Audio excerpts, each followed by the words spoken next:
Imagine you're holding two superballs, a big heavy one and a small light one balanced right on top.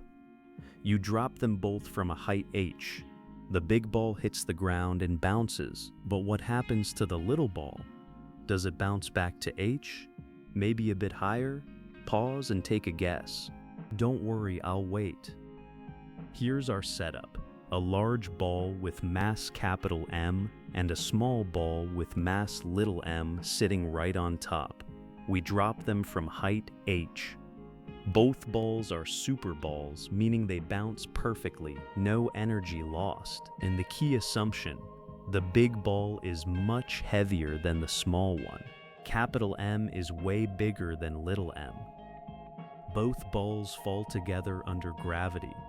Remember from physics class, the speed of a falling object is v equals the square root of 2gh.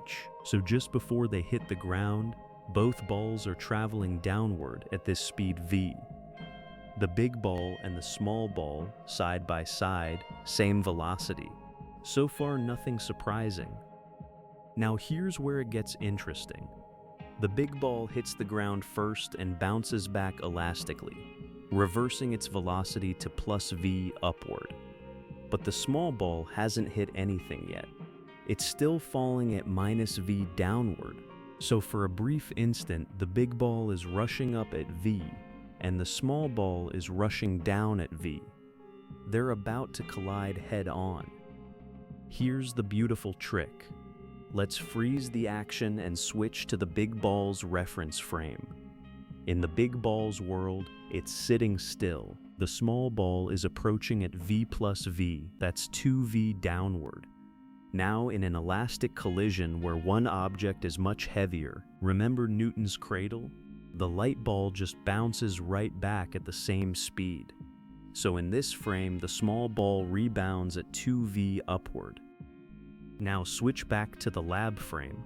The big ball is already moving upward at v, and in its frame, the small ball is moving at 2v upward. So in the lab frame, we just add them. 2v plus v equals 3v. The small ball is now flying upward at 3 times the original speed. That's the key result. Your first instinct might be conservation of momentum equations, but the reference frame trick gets us there in 2 lines. How high does it go? The max height formula is h equals v squared over 2g. Our small ball has velocity 3v, so h equals 3v all squared over 2g. That's 9v squared over 2g. But remember, v squared equals 2gh. Substitute that in, the 2g cancels perfectly, and we get h equals 9h. 9 times the original drop height. 9 times higher? Let that sink in. Drop the balls from 1 meter. The small ball shoots up to 9 meters, roughly a 3-story building.